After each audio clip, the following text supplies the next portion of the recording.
Today I'm going to tell you a story about a historic distillery in a historic distilling town in Kentucky.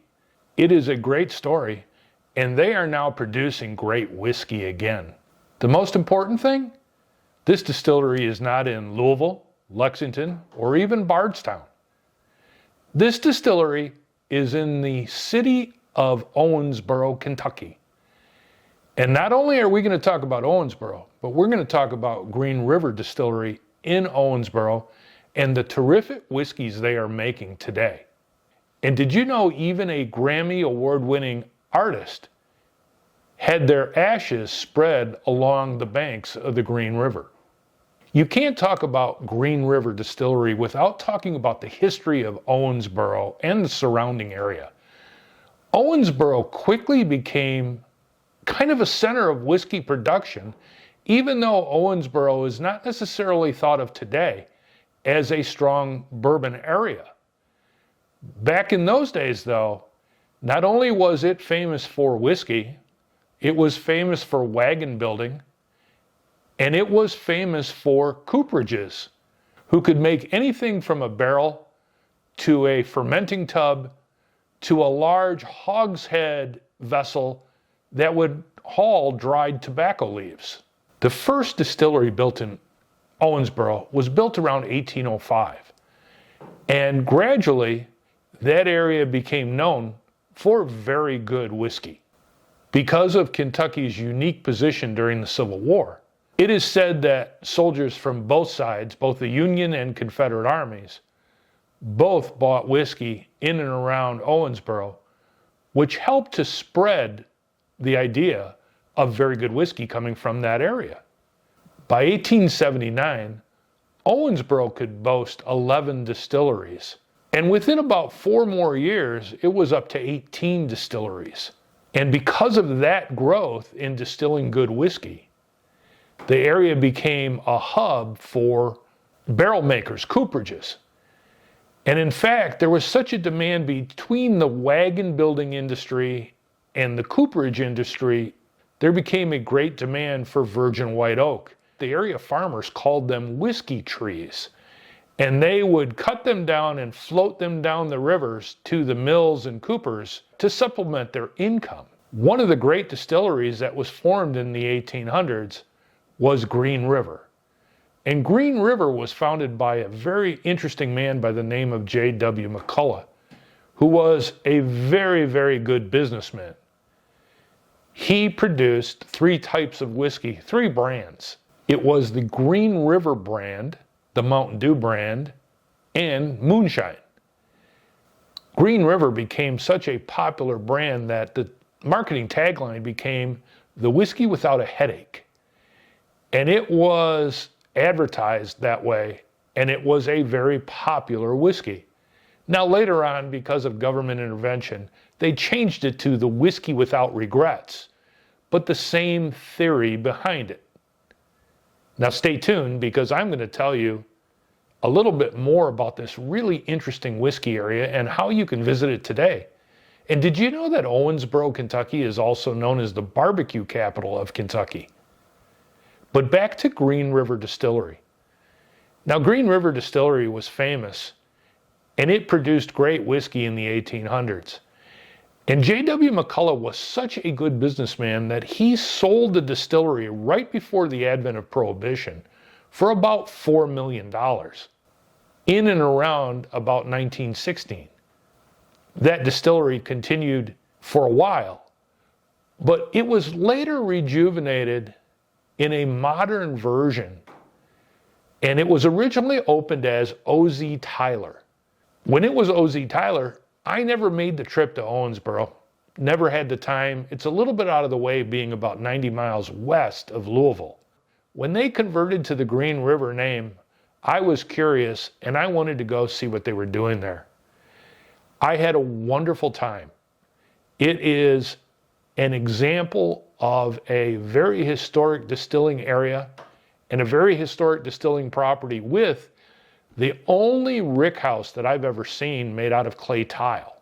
Now, when Green River released their first whiskeys, I thought they were fantastic, and they continue today to be a tremendous value at around an MSRP of about $35. The bottle is unique, and it's one of the few bottles that you can actually play a parlor game with, and I will link to that video when I'm done. Recently, I was able to sample two of their newer releases. Their whiskey at full proof, which is about 117 proof, and then a single barrel wheated at about 118 proof that was fantastic. The full proof and the single barrels are priced a little bit higher than their normal whiskeys, but they are still very, very good products for the price point. Another unique factor about Owensboro was they practiced what they made. There were a lot of saloons in Owensboro, and in the late 1800s, there was about one saloon for every 55 men in the area. Now that is a lot of saloons in an area that was booming because of whiskey production, cooperage, wagon building, and a growing trade in lumber harvesting. When you look at Owensboro today, the Green River Distillery is a distillery that I strongly recommend you visit. It is a great property with great people, and they make a lot of great whiskeys. And more importantly, in today's world, a lot of very affordable whiskeys. Can't tell you how much I liked the wheated single barrel. It was flavorful, long-lasting, a serious bourbon in today's market for a price point of around $65.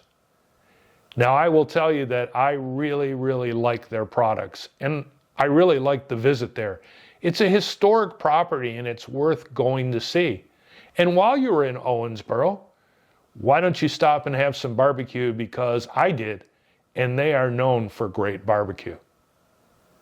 Two other quick facts about Owensboro. Johnny Depp was born there, and so was one of America's favorite moms, Florence Henderson of the Brady Bunch. But I would like to finish with telling you about a great Grammy winning artist who may not be recognizable to everyone, but the famous John Prine was a composer and singer with great respect in the music industry.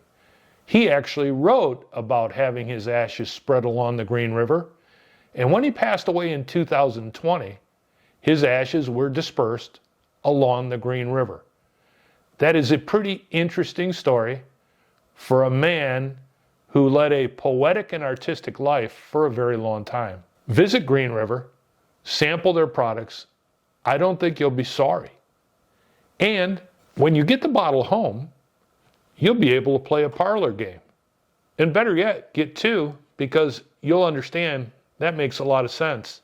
Owensboro does not get the credit that Louisville, Bardstown, or even the Lexington area does. But a lot of whiskey originated in that area, and it is worth the travel to go there.